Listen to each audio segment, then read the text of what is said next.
Hello everyone, स्वागत है आप सबका आज की इस वीडियो में। और आज का जो टॉपिक है उसको स्टार्ट करने से पहले मैं आप लोगों को कुछ बात बताना चाहता हूँ।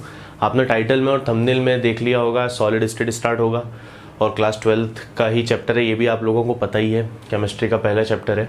तो मैं बस ये कहना चाहता हूँ कि जैसे मैंने थंबनेल में और टाइटल में जेई, नीट और CBSE बोर्ड वगैरह के लिए जो हेडिंग डाली है वहाँ पर, तो इसकी रीज़न है एक्चुअल में हम कोशिश पूरी करेंगे, और कोशिश ही नहीं मैं कहूँगा बल्कि मतलब आपको वो कंटेंट मिलेगा जो कि जेई, नीट और CBSE के लेवल को, तीनों चीज़ों को साइमल्टेनियसली कवर करेगा। अब जो लेक्चर हम स्टार्ट करेंगे उसके बारे में मैं आपको बताना चाहता हूँ कि किस तरह हम कवर करेंगे। सिर्फ 2 से 3 मिनट लूँगा आपके, उसके बाद इस टॉपिक को हम स्टार्ट कर देंगे। तो देखो यहाँ पर हमने लिखा है जेई, नीट। अब जो बच्चे क्लास 12th में हैं या जो 11th वाले हैं वो लोग समझ रहे होंगे कि क्या चीज़ है। CBSE भैया हमारा बोर्ड एग्ज़ाम हो गया, नीट मेडिकल एग्ज़ाम है, ये इंजीनियरिंग का एग्ज़ाम है। इसमें 2 होते हैं, एक मेंस होता है प्लस एडवांस होता है, ठीक है ना। तो इन सारी चीज़ों में एक चीज़ कॉमन होती है और वो चीज़ है NCERT। सबसे पहली चीज़ है ना, अगर आप NCERT को कर लो अच्छे से, उसके सारे क्वेश्चंस को कर लो, तो CBSE बोर्ड में 95 प्लस लाना कोई बड़ी बात नहीं होती। अगर आप NCERT को बहुत अच्छे से कर लो, साथ में इन दोनों के सिलेबस को देखते हुए सारे टॉपिक्स को कवर करो, प्रीवियस ईयर के क्वेश्चंस को कवर करो, तो ये दोनों एग्ज़ाम भी क्लियर करना कोई बड़ी बात नहीं होती, ठीक है। तो हमारा क्या पर्पस रहेगा, हम NCERT को कवर करेंगे वर्ड टू वर्ड, हर तरीके से जो भी टॉपिक NCERT में दिए हुए हैं। उसके अलावा लेक्चर के दौरान ही जो टॉपिक इस सिलेबस में या इसके सिलेबस में है, एक्स्ट्रा टॉपिक NCERT के अलावा, हम वो भी यहाँ पर पढ़ाई करेंगे उसकी भी।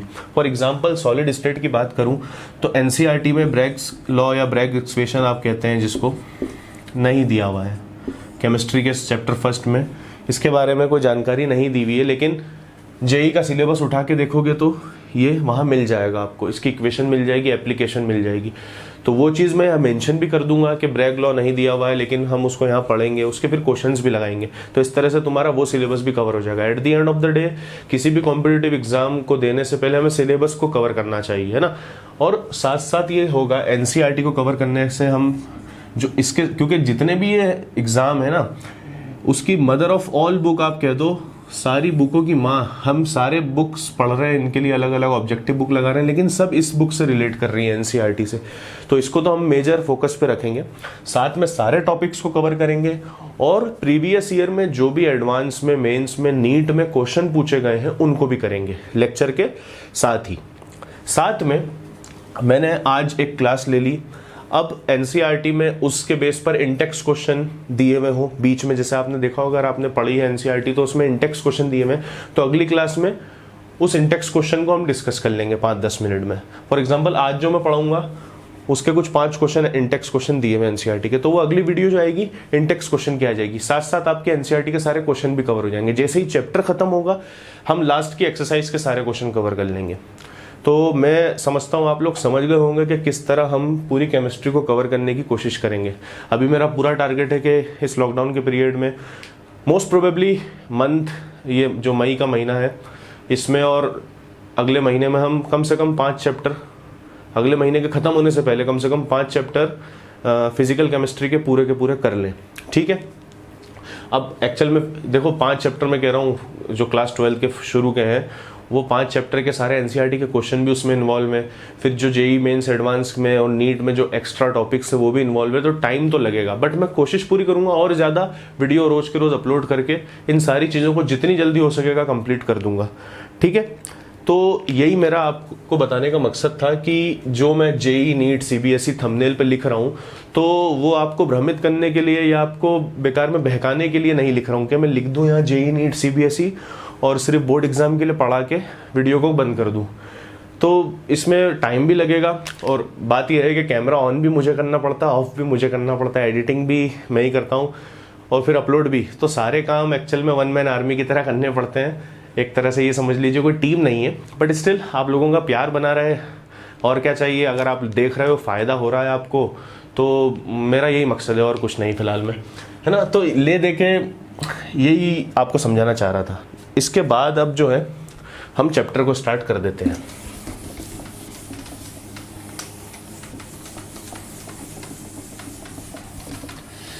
Solid state. तो सबसे पहले मेरी एक आदत होती है कि जब भी स्टार्ट करता हूँ मैं राइट साइड पे लिख देता हूँ कि हम आज की क्लास में क्या क्या पढ़ने वाले हैं। ओके, तो हम सबसे पहले सॉलिड्स के बारे में इसकी डेफिनेशन, बेसिक इंट्रोडक्शन देखेंगे। ये देखेंगे कि सॉलिड लिक्विड गैस में फ़र्क क्या होता है, किस बेस पर हम डिफरेंशिएट करते हैं सॉलिड लिक्विड गैस को। उसके बाद हम कैरेक्टरिस्टिक्स देखेंगे सॉलिड्स की। फिर तीसरी चीज़ हम देखेंगे सॉलिड्स का क्लासिफिकेशन, टाइप्स ऑफ सॉलिड्स। और इस टाइप्स ऑफ सॉलिड्स में हम देखेंगे दो तरह के सॉलिड्स होते हैं, amorphous solids and crystalline solids.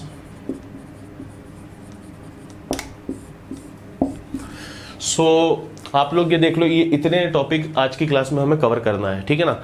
अब जिनके ये टॉपिक हो चुके हैं वो खामखा वीडियो मत ना देखें, और जिनको नहीं हुए वो देख लीजिए। पर्सनल गारंटी है कि वीडियो देखने के बाद इन टॉपिक्स में कोई डाउट आपको नहीं रहेगा, ठीक है। तो स्टार्ट करते हैं। देखिए, सॉलिड्स, लिक्विड, गैस, ये तीन स्टेट्स ऑफ मैटर कहलाती हैं, है ना। हर मैटर जो भी आप देख रहे हो आपके आसपास, इन तीनों स्टेट्स में आपको मिलेगा।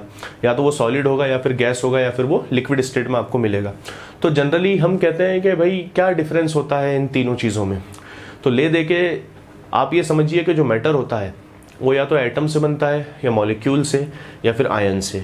जो उसके कंस्टिट्यूएंट पार्टिकल्स होते हैं वो एटम्स हो सकते हैं, मॉलिक्यूल्स हो सकते हैं, आयन्स हो सकते हैं। फॉर एग्जांपल, अगर आप दीवार को देखेंगे तो दीवार ईंटों से बनी होती है ना। तो ईंट जो है दीवार के कंस्टिट्यूएंट पार्टिकल्स। दीवार को आप मैटर समझ लीजिए, सॉलिड मैटर है दीवार आपके लिए, और उसके जो ईंटें हैं जिससे वो बनी है वो कंस्टिट्यूएंट पार्टिकल्स होती हैं जो एक दूसरे के साथ जुड़ी होती हैं।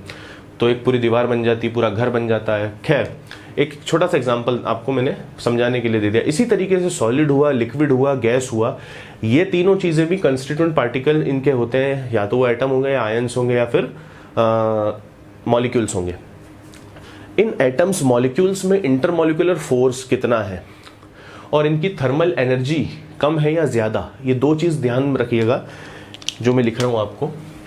पहली चीज़ और दूसरी, मैंने क्या बोला, intermolecular force, intermolecular force. And second चीज मैंने आपको बताई थर्मल एनर्जी।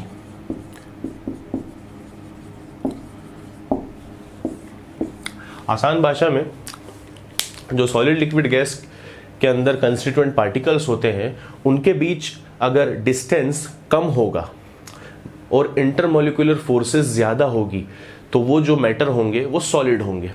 अगर इंटरमॉलिक्यूलर फोर्सेस बहुत कम है और इंटरमॉलिक्यूलर डिस्टेंस बहुत ज़्यादा है तो वो गैसेस होंगे। और अगर इंटरमीडिएट है, ना ज़्यादा कम है ना ज़्यादा है, तो वो लिक्विड स्टेट में आ जाएगा। ये बेसिक चीज़ें आपने आई थिंक 11th में 9th में पढ़ रखी हैं। खैर, एक बार फिर देख लेते हैं थर्मल एनर्जी क्या होती है। देखिए, एक छोटा सा एग्जांपल आपको देता हूँ और उससे सारी चीज़ें एक बार में क्लियर हो जाएगी। हमारे पास है आइस, मैंने टेम्परेचर को इंक्रीज़ किया, टी को मैंने इंक्रीज़ किया तो वो वाटर में कन्वर्ट हो गया। मैंने और टेम्परेचर को बढ़ाया, 100 डिग्री तक ले गया तो वो लिक्विड में, या फिर सॉरी लिक्विड नहीं बोलेंगे उसको, वेपर में कन्वर्ट हो गया, वाटर वेपर में कन्वर्ट हो गया। तो ये था आइस सॉलिड फॉर्म में, वाटर लिक्विड फॉर्म में, और जो वाटर वेपर बनी वो है हमारे पास गैसियस फॉर्म में। आइस जो है उसके कंस्टिट्यूएंट पार्टिकल्स जो वाटर मॉलिक्यूल्स हैं उनके बीच का डिस्टेंस जो है वो बहुत कम है, और हर वाटर मॉलिक्यूल्स के बीच इंटरमॉलिक्यूलर फोर्सेस जो हाइड्रोजन बॉन्डिंग आप कह सकते हो बहुत अच्छी है। इसके बारे में हम आगे और समझेंगे। तो वो हमारे पास क्या है, सॉलिड फॉर्म में है। पर इसमें एक चीज़ और है, हमारे पास टेम्परेचर 0 डिग्री से नीचे है, तभी तो वो सॉलिड फॉर्म में है। जैसे ही टेम्परेचर इंक्रीज होगा तो जो कंस्टिट्यूएंट पार्टिकल्स हैं आइस के, मतलब क्या है उसके कंस्टिट्यूएंट पार्टिकल्स, वाटर के H2O, तो अब H2O के बीच जो हाइड्रोजन बॉन्डिंग है वो कमज़ोर होने लगेगी, क्योंकि आप पानी को बढ़ा रहे हो, टेम्परेचर को बढ़ा रहे हो। तो टेम्परेचर जैसे बढ़ेगा तो काइनेटिक एनर्जी उनमें बढ़ने लग जाएगी। समझ रहे हो आप, थर्मल एनर्जी बढ़ रही है, काइनेटिक मूवमेंट बढ़ेगा मॉलिक्यूल्स का। जैसे ही मूवमेंट बढ़ेगा ये आइस कन्वर्ट होने लगेगा वाटर में, और आप टेम्परेचर बढ़ा रहे हो और ज़्यादा काइनेटिक एनर्जी बढ़ेगी, थर्मल एनर्जी और बढ़ने वाली है, तो एस्केपिंग टेंडेंसी जल्दी से बढ़ने लग जाएगी, तो एग्रीगेशन कम हो जाएगा, कंस्टिट्यूएंट पार्टिकल्स में, और अगर 100 डिग्री पार हो गया तो हमें पता है बॉइलिंग पॉइंट वाटर का कितना होता है, 100 डिग्री। जैसे 100 डिग्री होगा ये वेपराइज होना स्टार्ट हो जाएगा, वेपराइज हो जाएगा। तो आई होप आप समझ गए होंगे, ये दो फैक्टर डिसाइड करते हैं किसी भी सब्सटेंस के लिए कि वो सॉलिड होगा, लिक्विड होगा, गैस होगा। और अगर कोई सब्सटेंस सॉलिड है, कोई सब्सटेंस अगर सॉलिड है तो बनी बात है कि उसकी इंटरमॉलिक्यूलर फोर्सेस बहुत स्ट्रांग है और उसकी थर्मल एनर्जी बहुत लो है। ये स्ट्रांग होने वाली है इंटरमॉलिक्यूलर फोर्स, और थर्मल एनर्जी बहुत लो होने वाली है, तभी कोई सब्सटेंस सॉलिड स्टेट में रहता है। फॉर एग्जाम्पल ये पेन है, तो इसके पेन के जो कंस्टिट्यूएंट पार्टिकल्स हैं, उस कंस्टिट्यूएंट पार्टिकल्स के बीच में इंटरमॉलिक्यूलर बहुत स्ट्रांग है और इसकी थर्मल एनर्जी बहुत लो है। अगर मैंने टेम्परेचर बढ़ा दिया, अगर मैंने हीट करना स्टार्ट कर दिया, यहाँ से अगर लाइटर जला दिया, मोमबत्ती जला दी, इसको हीट करना स्टार्ट करूंगा तो वैसे ही इसकी थर्मल एनर्जी इंक्रीज होने लग जाएगी, इंटरमॉलिक्यूलर फोर्सेस कम होने लग जाएगा, कंस्टिट्यूएंट पार्टिकल्स के बीच का डिस्टेंस इंक्रीज होने लग जाएगा और ये मेल्ट होकर लिक्विड स्टेट में चला जाएगा। आई होप आप समझ गए होंगे। अब इसको रब करते हैं और हम सॉलिड की डेफिनेशन को लिखते हैं। ओके, ये रहा हमारा डस्टर। एक सिंपल सी डेफिनेशन ज़रूरी होती है किसी भी चीज़ को समझने के लिए, तो मैं आपको डेफिनेशन लिख के बता देता हूँ, फिर समझा भी देता हूँ। तो देखिए, solid is dead form of matter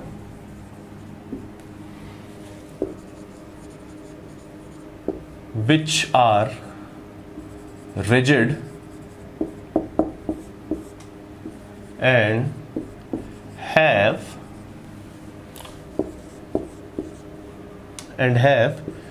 specific volume and specific shape।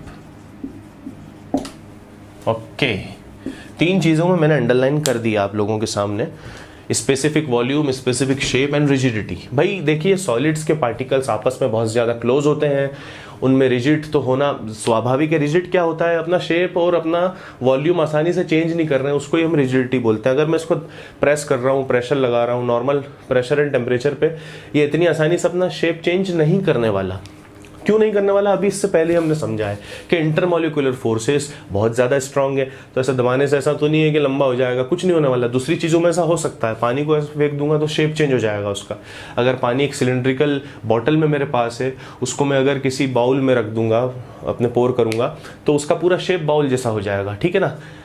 लेकिन वहीं अगर आप इसको देखोगे तो ये मार्कर मेरे हाथ में है, तब भी इसका शेप ऐसा ही रहने वाला है। इसको अगर मैं टेबल पर उठा के रख दूंगा तब भी इसका शेप वैसा ही रहने वाला है। इसको आपकी जेब में रख दूंगा तब भी इसका शेप वैसा ही रहने वाला है। तो इसका शेप स्पेसिफिक रहेगा। जाहिर सी बात है, इसका कोई वॉल्यूम भी चेंज नहीं होने वाला है। ये सिलेंड्रिकल मार्कर है, आप इसको देखो, इसका अपने वॉल्यूम आप जैसे हाइट वाइट नाप के देखेंगे तो वो भी स्पेसिफिक ही रहना हर जगह पर, इसीलिए ये रिजिड ही रहेंगे। तो तीन चीज़ें सॉलिड्स में मिलती हैं। अगर किसी सब्सटेंस में ये तीन चीजें अवेलेबल है तो हम उसको सॉलिड कह सकते हैं विदाउट एनी एक्सेप्शन, ठीक है। Solid is that form of matter which are rigid and have specific volume and specific shape. एक छोटा सा एक्सेप्शन लोग कहते हैं, वो एक्चुअल में एक्सेप्शन उसको कहेंगे नहीं, खैर मैं बता देता हूँ। स्पॉन्ज होते हैं, जिसमें जब घर बनते हैं तो जो प्लास्टर करते हैं ना, वो स्पॉन्ज होता है, उसको जैसे हम दबाते हैं तो वो अपना शेप चेंज कर लेता है, तो हम कहते हैं कि वो तो सॉलिड है, लिक्विड है। क्या है एक्चुअल में? वो शेप चेंज सिर्फ इसलिए कर रहा है क्योंकि उसमें पोर्स होते हैं और उसमें एयर फिलअप होती है। जैसे ही आप उसको प्रेस करते हो, दबाते हो, तो एयर बाहर चली जाती है और वो अपना शेप चेंज कर लेता है। भाई उसमें स्पेस है, इसलिए तो वो दबा रहा है ना अपने आप को और अपना शेप चेंज कर ले रहा है, कोई इसलिए नहीं कि उसके सॉलिड में कोई दिक्कत है। समझ में आ रही बात? तो डेफिनेशन आप लोगों को आई होप समझ में आ गई होगी। Now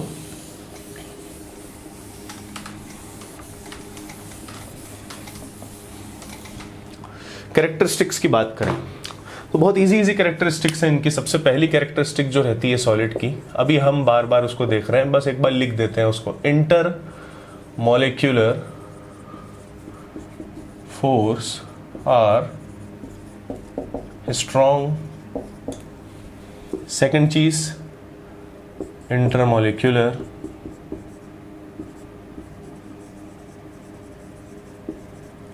distance are less. ये बात समझ में आ रही है? जाहिर सी बात है, जब अगर इंटरमॉलिक्यूलर फोर्स स्ट्रांग होगी कॉन्स्टिट्यूएंट पार्टिकल्स के बीच में तो इंटरमॉलिक्यूलर डिस्टेंस कम हो जाएगा, ठीक है ना। अगर यहाँ पर फोर्स इन दो पार्टिकल के बीच में ज्यादा है तो ये आपस में पास ही आएंगे, तभी तो ज्यादा होगा। खैर, ये दो चीजें आपको समझ में आ गई, जनरल कैरेक्टरिस्टिक। सेकंड हो सकती है भाई, उनकी डेंसिटी बहुत हाई होगी, they have high density and are incompressible. बनी बात है, अगर इंटरमॉलिक्यूलर फोर्सेस स्ट्रॉन्ग है, कंस्टिट्यूएंट पार्टिकल्स आपस में बहुत ज़्यादा चिपके हुए हैं, तो स्पेस तो कम होगी दोनों के बीच में, इसीलिए इनकी डेंसिटी काफ़ी ज़्यादा हाई होगी, ठीक है। साथ में अगर देखो आप, इनकम्प्रेसिबल लिखा गया है। इनकम्प्रेसिबल क्या है कि भाई आसानी से अपना शेप और वॉल्यूम को चेंज नहीं करते हैं, स्पेसिफिक होते हैं। तो अगर मैं बहुत एक्सटर्नल प्रेशर भी लगाऊंगा तब भी कोई इतनी आसानी से इनका शेप चेंज नहीं होने वाला, ब्रेक ही हो जाएगा ये।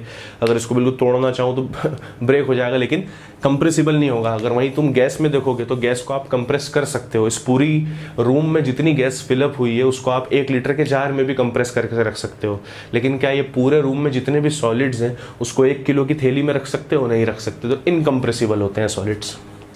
वेरी वेरी नेग्लिजिबल कंप्रेसिबिलिटी होती है, अगर होती भी है तो बिल्कुल बिल्कुल नी के बराबर, ठीक है ना। कई बुक्स में ऐसा रहता है कि लेस कंप्रेसिबल या नेग्लिजिबल कंप्रेसिबल। इनकम्प्रेसिबल भी लिखोगे कोई गलत नहीं होने वाला। फोर्थ कैरेक्टरिस्टिक क्या होगी? Their constituent particles have fixed position and they can only oscillate about their mean position। क्या है इसका मतलब? देखो, ये मार्कर अगेन इसको ही लेते हैं, इसके अंदर बहुत सारे आइटम्स होंगे, मॉलिक्यूल्स होंगे, जस्ट आप इमेजिन कर लो। तो इनके जो इंटरमॉलिक्यूलर डिस्टेंस है बहुत कम है, इंटरमॉलिक्यूलर फोर्सेस बहुत ज़्यादा है, इस वजह से जो कंस्टिट्यूएंट पार्टिकल्स हैं वो उसकी जो पोजीशन होगी वो हमेशा फिक्स होगी। यही चीज़ गैस में या फिर लिक्विड में नहीं मिलती आपको, तभी मूवमेंट होता है। सॉलिड्स रिजिड होते हैं, लेकिन गैस और लिक्विड जो होते हैं ना, फ्लूइड्स होते हैं। सबसे बड़ा डिफरेंस होता है, गैस और लिक्विड्स फ्लो कर पाते हैं। आप पानी फेंक दोगे, आप कोई भी लिक्विड फेंकोगे फ्लो करेगा, पर आप सॉलिड फेंकोगे अपनी जगह पर टिक जाएगा, वो कोई फ्लो नहीं होने वाला, बिखर नहीं जाएगा गिर के वो। लेकिन वहीं अगर आप अपने लिक्विड या गैस के साथ ये चीज़ देखोगे तो फ्लो, गैस में तो खतरनाक फ्लूइडिटी होती है, कहाँ से कहाँ गैस पहुँच जाती है ना, आग लग जाती है। अगर कोई एलपीजी, एक छोटी सी 14 लीटर की एलपीजी अगर ब्लास्ट हो जाए तो पूरा घर में आग लग सकती है। क्यों? क्योंकि गैस वहाँ पूरे घर तक फैल चुकी है, पास वाला घर भी जल सकता है। खैर, तो मैं ये बताना चाह रहा हूँ कि जो कंस्टिट्यूएंट पार्टिकल्स हैं उनकी पोजीशन हमेशा फिक्स रहती है, लेकिन उनमें एक ऑक्सिलेटरी मोशन या फिर आप वाइब्रेशनल मोशन कह दो कि अपनी मीन पोजीशन पे वो जहाँ का तहाँ है। अगर यहाँ पर बहुत सारे कंस्टिट्यूएंट पार्टिकल्स हैं सॉलिड्स के अंदर, ठीक है, तो इनकी मीन पोजीशन पे ये हल्का सा ऐसा हल्का हल्का वाइब्रेटरी मोशन करेंगे। इसको ऑक्सिलेटरी मोशन कह दो, वाइब्रेटरी मोशन कह दो, वो बिल्कुल नेग्लिजिबल होगा, बट यस होता है, तो हम उसको डिस्कस यहाँ करेंगे। और ये मोशन कब? काइनेटिक एनर्जी में जब इसकी बढ़ती है, जब टेम्परेचर बढ़ाओगे किसी भी सॉलिड का, भी आइस का एग्जाम्पल दिया था, तो वो मोशन बढ़ जाता है, जिसकी वजह से लिक्विड में बदल जाता है सॉलिड, और बढ़ाओगे टेम्परेचर तो गैस में बदल जाएगा। तो खैर, ये हो गई इसकी 4 प्रॉपर्टी। हमने एक्चुअल में थर्ड पॉइंट में कंप्रेसिबिलिटी को भी ले लिया था, नहीं तो 5वां भी पॉइंट बन सकता था। खैर, कोई दिक्कत नहीं। जनरल कैरेक्टरिस्टिक्स तो यही है, और भी बहुत सारी हैं कि डिफ्यूजन बहुत स्लो होता है, बिल्कुल नी के बराबर। अगर तुम एक अगरबत्ती एक रूम में जलाओगे तो पूरे रूम में या 2 रूम में उसकी खुशबू आने लग जाएगी, लेकिन सॉलिड्स को आप, ये सॉलिड यही है, इसकी मार्कर की खुशबू मेरे को कुछ नहीं मिलती है ना, क्योंकि वो क्या होता है, बिल्कुल लेस डिफ्यूसेबल होता है। सॉलिड्स में कोई डिफ्यूजन नहीं होता, उसके पार्टिकल्स हर तरफ मूव नहीं करने वाले हैं। अगेन रीजन क्या है? पार्टिकल्स की पोजीशन फिक्स, हर चीज एक दूसरे से इंटर रिलेट है ना, कर पा रहे हो, समझ पा रहे होगा, I feel. Okay, so now characteristics हो चुकी है। तो अगर हम बात करते हैं टाइप्स ऑफ सॉलिड्स के बारे में, तो हम सॉलिड्स को दो क्लास में बांटते हैं, क्रिस्टलाइन सॉलिड्स और अमॉर्फस सॉलिड्स। अब आप पूछेंगे किस बेस पे हम इसको डिवाइड कर रहे हैं, तो अरेंजमेंट के बेस पे। किसके अरेंजमेंट के बेस पे? कंस्टिट्यूएंट पार्टिकल्स के अरेंजमेंट के बेस पे। जिस सॉलिड के अंदर कंस्टिट्यूएंट पार्टिकल्स रेगुलर फैशन में अरेंज हैं उनको हम क्रिस्टलाइन सॉलिड्स बोलेंगे, और जिस सॉलिड के अंदर कंस्टिट्यूएंट पार्टिकल्स इर्रेगुलर फैशन में अरेंज हैं उनको हम अमॉर्फस सॉलिड्स बोलेंगे। तो ये दो चीज़ आप लोगों को बहुत ध्यान से समझनी है कि क्रिस्टलाइन सॉलिड्स जो है उसमें जो पैटर्न होता है पूरा रेगुलर होता है, ज्योमेट्रिक फिक्स होती है शेप की, और यहाँ पर बिल्कुल कुछ भी चीज़ फिक्स नहीं होती है, एक इर्रेगुलर अरेंजमेंट होता है। इसलिए अमॉर्फस का मतलब ही होता है फॉर्मलेस, जिसका कोई शेप ना हो, कोई फिक्स शेप ना हो। तो हम इन दोनों चीज़ों के डिफरेंसेस को देखेंगे एक एक करके, ताकि इनके अंडरस्टैंडिंग हमें ज़्यादा बेटर तरीके से हो जाए। इधर मैं अमॉर्फस का ग्रुप बना देता हूँ, ठीक है। इसी लाइन खींच देते हैं, ओके। नाउ जो सबसे पहला डिफरेंस मैंने आपको बताया सिंपल सा था कि जो कंस्टिट्यूएंट पार्टिकल्स हैं वो यहाँ पर रेगुलर अरेंजमेंट है। तो हम लिख सकते हैं ऐसा कि the constituent particles are arranged in a regular fashion containing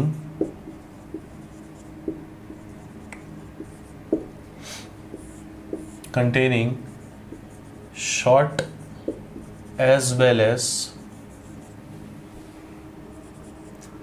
long range order, अभी आपको हम बताएंगे कि लॉन्ग रेंज और शॉर्ट रेंज क्या होते हैं। यहाँ पर साथ साथ लिख लेते हैं, यहाँ पर जो इसका पॉइंट होगा बिल्कुल इसका अपोजिट होगा, constituent particles are not arranged in a regular fashion. तो लिख देते हैं not arranged in a regular fashion and can only have short range order okay तो इस चीज को समझ लीजिए कि लॉन्ग रेंज ऑर्डर और शॉर्ट रेंज ऑर्डर क्या होता है। एक्चुअल में अमॉर्फस सॉलिड्स को हम शॉर्ट रेंज सॉलिड्स भी कह सकते हैं और इनको हम लॉन्ग रेंज सॉलिड्स भी कह सकते हैं। तो आप ऐसा सपोज करिए कि हमारे पास एक सब्सटेंस है जो ए और बी दो एटम से मिलके बना हुआ है, ए एटम और बी एटम। तो अगर मैं अरेंजमेंट बनाता हूं यहां पर, अब इसको ध्यान से देख लीजिएगा, जैसे मैंने यहाँ ए लिखा, एक और ए, फिर दोबारा एक, तो जो पैटर्न बनाऊंगा मैं यहाँ पर वो बिल्कुल रेगुलर बनाऊंगा और ये बी एटम इन दोनों के बीच में आ जाएगा।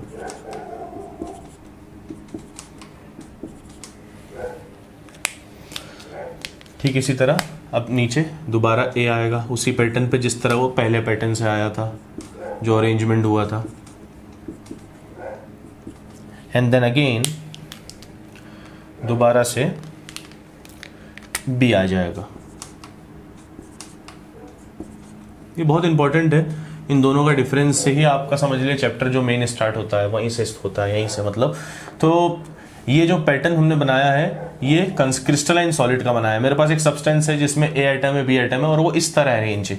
मेरे पास एक और सब्सटेंस है जिसमें और ए और बी एटम है, लेकिन उसका जो अरेंजमेंट होगा वो इर्रेगुलर होगा। अब मैं क्या कर दूंगा, यहाँ पर एक इर्रेगुलर अरेंजमेंट बना दूंगा। यहाँ पर ए है, यहाँ पर ए है, यहाँ पर ए है,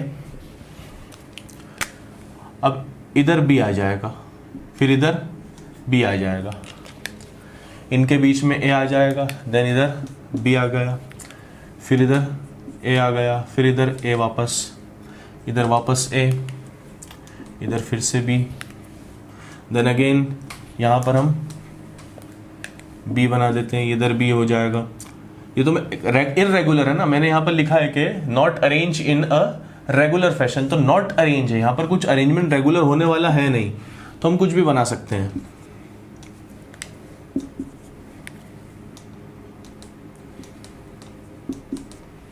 खैर, आप लोग ये समझ गए होंगे कि इररेगुलर फैशन और रेगुलर फैशन से मैं क्या बताना चाह रहा हूं। अब मैंने वहां शॉर्ट रेंज लिखा हुआ है, यहां पर लॉन्ग रेंज। लॉन्ग रेंज का मतलब ये है कि अगर आपको सिर्फ एक साइड का या एक पार्ट का अरेंजमेंट पता चल जाए तो आप इन्फिनिटी तक पूरे लंबे से लंबा आप डायग्राम बना दीजिए, इसका पूरा के पूरा स्ट्रक्चर आप प्रिडिक्ट कर सकते हैं। लॉन्ग रेंज तक आप क्रिस्टलाइन सॉलिड्स का अरेंजमेंट को प्रिडिक्ट कर पाएंगे, इसलिए इनको हम लॉन्ग रेंज ऑर्डर कहते हैं। शॉर्ट रेंज, अब जिसमें लॉन्ग रेंज ऑर्डर है उसमें शॉर्ट रेंज ऑर्डर तो होना ही है, यहां पर हमें शॉर्ट रेंज ऑर्डर मिल सकता है, मतलब कुछ दूर तक पैटर्न फॉलो कर रहा है वो ए, चलो ठीक है, यहां पर कुछ दूर तक हो सकता है इधर बी बी बी कुछ जगह पर आ जाए, मतलब थोड़ी देर के लिए शॉर्ट रेंज के लिए रेगुलर अरेंजमेंट अमॉर्फस में हो सकता है, लेकिन लॉन्ग रेंज में कभी नहीं होगा, क्योंकि अगर लॉन्ग रेंज में हो जाएगा तो वो अमॉर्फस सॉलिड्स कहलाएंगे ही नहीं। तो थोड़ी देर के लिए, मतलब कुछ डिस्टेंस तक कुछ पैटर्न जो है वो रेगुलर होगा, लेकिन जो लॉन्ग रेंज में है वो रेगुलर कभी नहीं होगा, इसलिए इसको हम शॉर्ट रेंज ऑर्डर बोलते हैं। तो जो जनरल बेसिक सा डिफरेंस था, सबसे बड़ा डिफरेंस वो पार्टिकल्स के अरेंजमेंट पे ही था। मैंने आपको कहा था कि हम टाइप्स ऑफ सॉलिड्स को किस बेस पे डिवाइड कर रहे हैं, पार्टिकल्स के अरेंजमेंट पे। तो ये तो बेसिक डिफरेंस हो गया। अब इसके बाद और भी बहुत सारे डिफरेंस क्रिएट होंगे यहाँ पर, तो अगर मैं दूसरा डिफरेंस देखता हूँ, यहीं पर डिस्कस कर देते हैं। क्रिस्टलाइन सॉलिड को हम एनआइसोट्रॉपिक सॉलिड्स कहते हैं, दे आर एनआइसोट्रॉपिक सॉलिड्स, और इनको हम आइसोट्रॉपिक सॉलिड्स कहते हैं, आइसोट्रॉपिक सॉलिड्स। अब आप बोलेंगे सर ये क्या चीज़ है? देखिए, अगर आप अमॉर्फस सॉलिड्स की बात करें तो जो फिजिकल प्रॉपर्टीज होती हैं किसी भी सब्सटेंस की, जैसे refractive index, mechanical strength, thermal expansion, electrical conductivity, etcetera etcetera, है ना, ये जितनी भी फिजिकल प्रॉपर्टीज होती हैं, इनको अगर मैं किसी भी डायरेक्शन से मेजरमेंट करूंगा अमॉर्फस सॉलिड्स के अंदर, किसी भी डायरेक्शन से मेजरमेंट करूंगा तो हर डायरेक्शन में वो सेम आएगी, इसलिए हम इनको आइसोट्रॉपिक बोलेंगे। आइसो का मतलब होता है सेम, एंट्रोपिक का मतलब होता है डायरेक्शन। तो सेम डायरेक्शन मतलब सेम प्रॉपर्टी आएगी हर डायरेक्शन में, इसीलिए हम इनको आइसोट्रॉपिक बोलेंगे। लेकिन अगर हम यहां पर अलग अलग डायरेक्शन में प्रॉपर्टी को मेजर करेंगे, जैसे फॉर एग्जांपल रिफ्रैक्टिव इंडेक्स अगर मैंने मेजर करना है किसी क्रिस्टलाइन सॉलिड्स में, तो हर डायरेक्शन में प्रॉपर्टी डिफरेंट आएगी। कैसे डिफरेंट आएगी वो भी आप देख लीजिए अभी हाल। देखिए, मान लीजिए मैं एक रे ऑफ लाइट पास करता हूं दो अलग अलग डायरेक्शन से, तो मैंने यहां से एक रे ऑफ लाइट पास करी और एक रे मैंने यहां से पास करी, ठीक है। तो जब मैं यहां से रे ऑफ लाइट पास करूंगा, आपको पता होगा रिफ्रैक्शन क्या होता है, रिफ्रैक्टिव इंडेक्स क्या होता है, होप ये तो पता ही होगा आपको। तो जब रिफ्रैक्टिव इंडेक्स के लिए हम रे ऑफ लाइट पास करेंगे ना, तो यहां पर देखो रे के सामने सबसे पहले ए पार्टिकल आएगा, फिर वापस ए, फिर ए, फिर ए, फिर ए। तो यहाँ जो रिफ्रैक्टिव इंडेक्स का मेजरमेंट होगा बिल्कुल अलग होगा इससे, क्योंकि यहाँ तो मेजरमेंट कुछ और ही जाएगा, पहले बी, फिर ए, फिर ए, फिर ए। अब मैं इधर से कर दूं अगर एक और लाइट पास, तो यहाँ पर भी अरेंजमेंट बिल्कुल डिफरेंट हो रहा है, बी बी बी बी। और फिर मैं अगर इसको यहाँ से करूं तो अब इससे अलग हो जा रहा है, पहले ए आ रहा है, फिर बी, फिर ए, फिर बी। यहां पर पहले बी पार्टिकल था, फिर ए था, फिर बी था। तो ले देके मैंने चार डायरेक्शन से रे ऑफ लाइट पास करी और मुझे चार अलग अलग फिजिकल प्रॉपर्टी की मेजरमेंट आया रिफ्रैक्टिव इंडेक्स का। लेकिन अगर मैं यहां पर रे ऑफ लाइट पास करूंगा तो यहां तो सब कुछ होच पोच हो रखा है, यहां पर हर चीज जो इररेगुलर अरेंजमेंट में मिली हुई है, यहां पर रे ऑफ लाइट इमेजिन ही नहीं कर पाएगी, समझ ही नहीं पाएगी कि रिफ्रैक्टिव इंडेक्स को हम किस तरह से मेजर करें। मतलब अगर आप समझिए लिक्विड्स को या गैसेस को आप ले लो, अगर वाटर के अंदर आप रे ऑफ लाइट पास करोगे किसी भी डायरेक्शन से, वाटर में रे ऑफ लाइट, इससे आपको समझ में आ जाएगा अमॉर्फस सॉलिड्स के अंदर क्यों आइसोट्रॉपिक हम कहते हैं। समझना पूरी बात ध्यान से। एक छोटा सा एग्जांपल है, अगर वाटर में आप ray of light pass out करोगे तो किसी भी डायरेक्शन से आप करो, रिफ्रैक्टिव इंडेक्स की वैल्यू हर जगह हर डायरेक्शन से सेम आएगी। उसका रीजन ये है कि जो लिक्विड है, वाटर है, वो आइसोट्रॉपिक है। क्यों है? क्योंकि उसके अंदर जो मॉलिक्यूल्स हैं बिल्कुल रैंडमली अरेंज है। अगर वाटर को मैं सॉलिड बना दूं, फॉर एग्जांपल टेम्परेचर को घटा के आइस बना दूं, है ना, बर्फ बन जाए, तो वो एक क्रिस्टलाइन सॉलिड बन जाता है। अब अगर उसमें रे ऑफ लाइट पास करूंगा ना तो वैल्यू डिफरेंट आएगी, लेकिन अगर वो जब लिक्विड में कन्वर्ट हो गया तो वाटर कोई सॉलिड तो है नहीं, है ना, लेकिन वो आइसोट्रॉपिक जरूर है। इसी तरह क्यों आइसोट्रॉपिक है, बहुत सिंपल रीजन है, क्योंकि सारे पार्टिकल्स इररेगुलर अरेंज है। इसी तरह यहां पर जब अमॉर्फस सॉलिड्स की बात करते हैं, सारे पार्टिकल इररेगुलर अरेंज है, रेगुलर अरेंजमेंट नहीं है, तो यहां होच पोच होने वाली है। फॉर एग्जांपल आप स्कूल का ले लीजिए, आपकी स्कूल में red house, blue house, green house होते हैं, तो मान लीजिए मैं एक एक रो में ब्लू हाउस को, ग्रीन हाउस को, रेड हाउस को अरेंज कर दूं, और फिर मैं वहां पर वॉक कर रहा हूं, या फिर आप वॉक कर रहे हैं, तो जैसे आप वॉक करेंगे ऐसे, अगर मान लो जैसे मेरे पास 2 हाउसेस हैं, एक रेड है और एक ब्लू है, मैंने उसको इस तरह अरेंज कर दिया, ठीक है, ये ऐसे इस पैटर्न में। तो अब मैं जब ऐसे जाऊंगा तो यहाँ पहले ब्लू हाउस आएगा, फिर वापस से रेड हाउस आएगा, मतलब रेड हाउस के बच्चे रहेंगे, ये बहुत सारे बच्चे हैं रेड हाउस के, ब्लू हाउस के सब, फिर यहाँ पर वापस से ब्लू हाउस के बच्चे आ जाएंगे, फिर वापस रेड हाउस के बच्चे आ जाएंगे, एक पैटर्न बन जाएगा, तो मेरे लिए आसानी होगी समझने के लिए। लेकिन मान लो सारे बच्चों को मिक्स कर दिया हमने, असेंबली हो रही है, सारे बच्चे मिक्स है, रेड हाउस वाले भी, ब्लू हाउस वाले भी, ग्रीन हाउस, जैसे मान लो रेसिस हो जाती है ना, तो सब हाउसेस, अब तुम कहीं से भी निकलो तो तुम्हें तो सब कुछ सेम ही दिखना है, तुम कैसे प्रिडिक्ट करोगे? इसी तरीके से यहां पर सब कुछ सेम ही होने वाला है, समझ रहे हो ना बात को? तो यहां पर हम ऐसा लिख सकते हैं,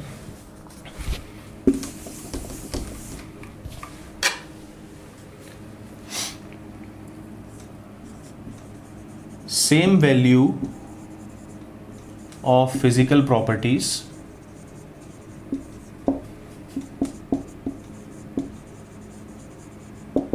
along all direction, same value of physical properties along all direction, and यहां पर हम लिख सकते हैं different values of physical properties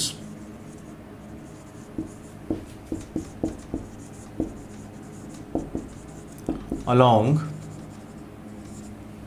all direction।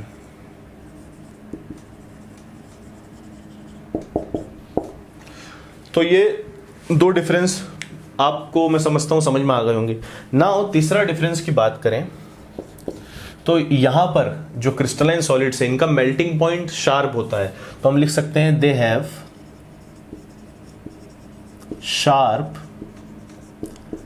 Melting point. यहां पर अगर बात करें तो ये एक रेंज में मेल्ट होते हैं अमॉर्फस सॉलिड्स, अभी समझाऊंगा कैसे। तो हम यहां पहले लिख लेते हैं they melt over a range of temperature. अब ये क्या चीज है, बस सिंपल सा एग्जांपल समझो आप। मान लो आप NaCl ले लो, नमक, और उसको आप हीट करो। तो फॉर एग्जांपल मैं समझता हूँ NaCl का हम एग्जांपल ले लेते हैं, मतलब ऐसा अज्यूम कर रहे हैं कि NaCl का जो मेल्टिंग पॉइंट है नमक का, कॉमन सॉल्ट का, 800 डिग्री है, जस्ट सपोज 800 डिग्री है, ठीक है ना। अगर मैं NaCl को बीकर में रखूंगा, मेल्ट करूंगा, 800 डिग्री तक टेम्परेचर पहुंचेगा। जैसे ही मान लीजिए मैंने थर्मामीटर लगा दिया, मैं यहाँ पर आपको डायग्रामेट्रिक वे में समझा देता हूँ। ये मान लो बीकर है, यहाँ पर NaCl रखा हुआ है और यहाँ मैंने थर्मामीटर लगा दिया। जैसे ही टेम्परेचर 800 डिग्री पर पहुंचेगा हीट करने पर, तो वैसे ही पूरा के पूरा उस रेंज का जो जितना भी NaCl रखा हुआ है सॉलिड स्टेट में, 800 डिग्री टेम्परेचर अब बढ़ने वाला नहीं है। 800 डिग्री टेम्परेचर अब बढ़ने वाला नहीं है और पूरा NaCl मेल्ट हो जाएगा। तो हम क्या कहेंगे, जो NaCl है, NaCl क्रिस्टलाइन सॉलिड्स है, तो NaCl का जो मेल्टिंग पॉइंट है वो शार्प 800 डिग्री है ना। आपने 9th क्लास में पढ़ा होगा ना कि जब हम बर्फ को भी पिघलाते हैं तो 0 डिग्री पर पूरी बर्फ पहले पिघलती है, फिर टेम्परेचर बढ़ता है। यहाँ पर भी वही होने वाला है। जब मैं इसको मेल्ट करूंगा तो पहले 800 डिग्री तक टेम्परेचर जाएगा, मैक्स सपोज कर रहे हैं इसका 800 डिग्री मेल्टिंग पॉइंट है, और जैसे ही ये मेल्ट होगा तो पूरा के पूरा एक बार में मेल्ट होगा और 800 डिग्री पर पूरा मेल्ट होगा, कोई रेंज नहीं होने वाली। लेकिन अगर वहीं तुम प्लास्टिक ले लो, अमॉर्फस सॉलिड्स के लिए प्लास्टिक को तुम मेल्ट करो है ना, प्लास्टिक के टुकड़े ले लो, आपको मेल्ट करना है, तो अब धीरे धीरे धीरे धीरे वो मेल्ट होना स्टार्ट होंगे। और आप थर्मामीटर लगाओ तो मान लो प्लास्टिक मेल्ट होना स्टार्ट हुआ 120 डिग्री पर, 120 डिग्री पर प्लास्टिक जैसे मेल्ट होना स्टार्ट होगा तो 120 डिग्री से टेम्परेचर 140 150 तक चला जाएगा और धीरे धीरे धीरे पूरा के पूरा प्लास्टिक मेल्ट होगा। यहाँ पर वो चीज़ नहीं होगी। 800 डिग्री पर जैसे ही टेम्परेचर पहुंचेगा पूरा के पूरा NaCl फटदनी से मेल्ट हो जाएगा। थोड़ी देर के लिए टेम्परेचर कांस्टेंट भी रहेगा। कांस्टेंट क्यों रहेगा? क्योंकि लेटेंट हीट ऑफ जो फ्यूजन है, जो हीट ऑफ फ्यूजन है वो भी इसमें स्पेसिफिक और डेफिनेट हो जाएगी। समझ लो ना, मेल्टिंग पॉइंट अगर इसमें शार्प है तो हीट ऑफ फ्यूजन भी इसमें क्या होगी? शार्प हो जाएगी, फिक्स हो जाएगी, स्पेसिफिक हो जाएगी, डेफिनेट हो जाएगी। और यहां पर वो भी स्पेसिफिक नहीं रहेगी। ठीक है, दोनों पॉइंट हमें निकल के आ गए, दो डिफरेंस पता चल गए। एक तो इसका शार्प मेल्टिंग पॉइंट और दूसरा जो हीट ऑफ फ्यूजन है, heat of fusion is definite. और यहां पर heat of fusion is not fixed. I hope आप हीट ऑफ फ्यूजन समझ रहे होंगे। फ्यूजन का मतलब होता है मेल्ट करना। तो मेल्ट करने के लिए क्रिस्टलाइन सॉलिड्स अगर आप लोगे, पर्टिकुलर अमाउंट लीजिए, 1 किलो ले लीजिए, 1 मोल ले लीजिए, तो उसमें फिक्स एनर्जी लगेगी। हीट ऑफ फ्यूजन जो हीट लगेगी वो फिक्स लगेगी।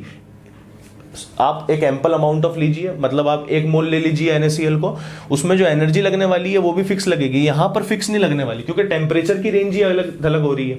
यहां पर अगर मैं प्लास्टिक को या फिर कांच के टुकड़ों को मेल्ट करूंगा तो टेम्परेचर, एक तो रेंज ऑफ टेम्परेचर पे मेल्ट होगा। ऐसा नहीं कि जैसे ही 100 डिग्री पहुंचा तो पूरा के पूरा कांच मेल्ट हो गया। 100 डिग्री पे पिघलना स्टार्ट होगा कांच और 130 140 डिग्री तक पिघलता रहेगा।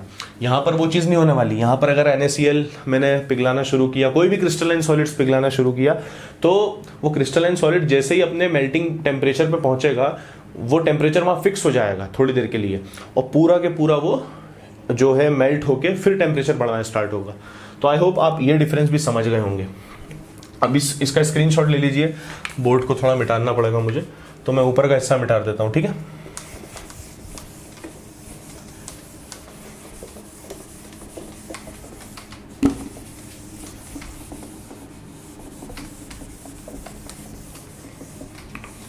तो हमने 4 डिफरेंस पढ़ दिए।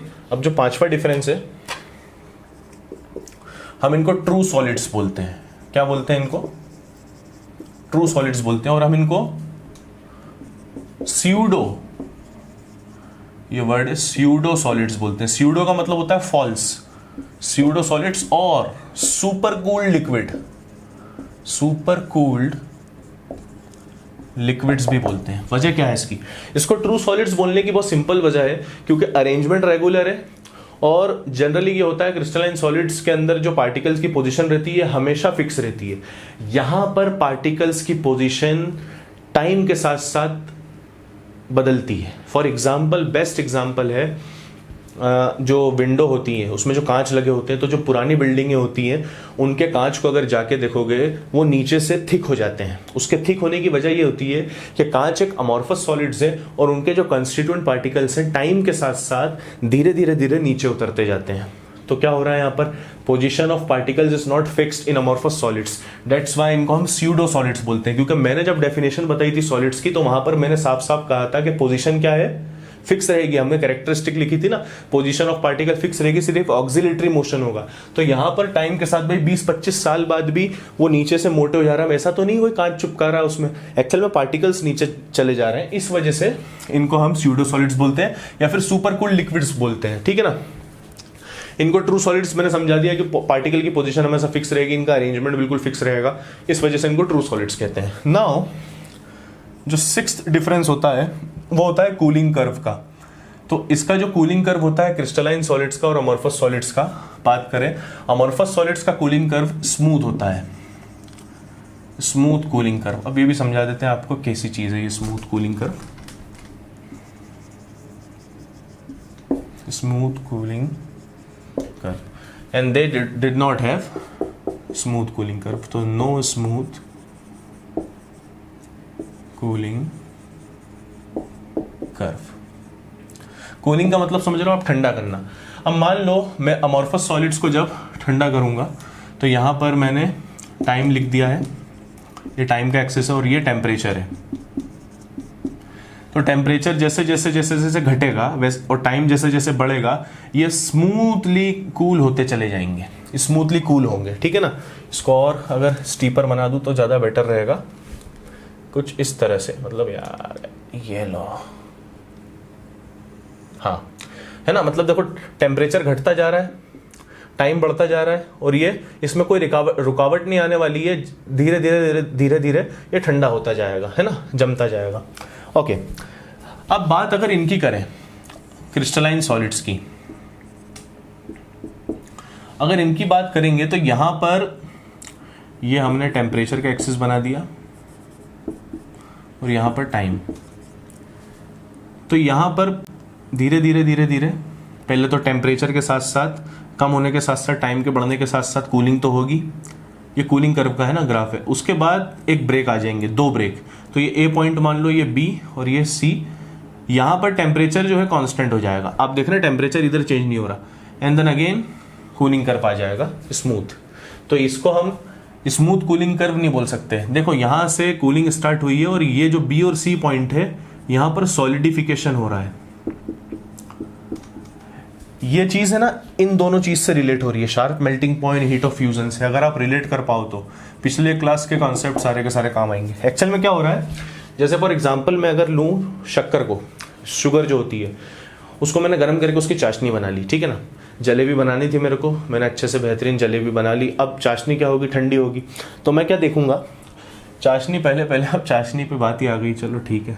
जैसे जैसे, क्योंकि शुगर जो है क्रिस्टलाइन सॉलिड है, आपके लिए बता दें हम, वो ठंडी होगी, यहां पर बी पॉइंट पे उसका सॉलिडिफिकेशन स्टार्ट हो जाएगा। अब बी से सी तक जो टाइम है, इस टाइम पीरियड में टेम्परेचर उस शुगर की चाशनी का कांस्टेंट रहेगा और वो पूरी के पूरी सॉलिड में कन्वर्ट हो जाएगी, वो पूरी के पूरी सॉलिड में कन्वर्ट हो जाएगी। जैसे ही सी पॉइंट पर सॉलिडिफिकेशन खत्म हो जाएगा, अगेन उसमें फिर कूलिंग स्टार्ट हो जाएगी। समझ रहे हो बात को। मान लो यहाँ पर एक्स अमाउंट ऑफ टेम्परेचर है, तो यहाँ पर बी अमाउंट ऑफ, जो यहाँ पर जो टेम्परेचर आएगा वाई अमाउंट का, वो यहाँ तक कांस्टेंट ही रहना इतने टाइम तक, फिर घटना शुरू होगा। ये क्रिस्टलाइन सॉलिड्स की बात है, तो बहुत बड़ा डिफरेंस है ये होगा बेसिक सारे ऑलमोस्ट डिफरेंस जितने जो इंपॉर्टेंट थे। सातवीं चीज हम एग्जांपल देख लेते हैं यहाँ पर, तो ढेरों एग्जांपल है यार, अभी बताया NaCl, शुगर, फिर आप ले लो ZnS, इसके अलावा आप ले लो डायमंड, डायमंड भी क्या होता है, क्रिस्टलाइन सॉलिड्स होता है, फिर ग्रेफाइट,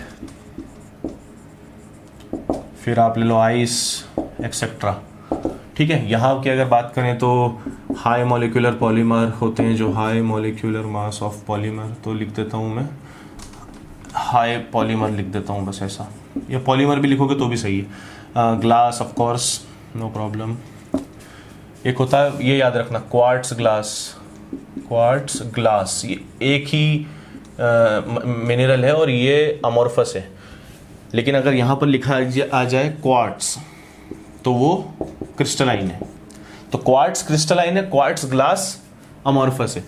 टार भी अमॉर्फस सॉलिड होता है। और क्या रखोगे, रबर, बहुत ही अच्छा अमॉर्फस सॉलिड्स है, एक्सेट्रा। तो आई होप आपको ये सारी चीज़ें समझ में आ गई होंगी। लेक्चर को यहाँ पर एंड करते हैं। अगली वीडियो में मैं एनसीईआरटी के क्वेश्चन है, इंटेक्स क्वेश्चन, वो 5 डिस्कस करूंगा। उसके बाद हम टाइप्स ऑफ क्रिस्टलाइन सॉलिड पढ़ेंगे। अभी तो हमने टाइप्स ऑफ सॉलिड पढ़ा। अब इसके बाद जो लेक्चर आएगा वो एनसीईआरटी के क्वेश्चन का होगा। उसके बाद जो लेक्चर आएगा उसमें टाइप्स ऑफ क्रिस्टलाइन सॉलिड और यूनिट सेल वगैरह को हम डील करेंगे। तो लगे रहो, बने रहो और पढ़ते रहो। Thank you.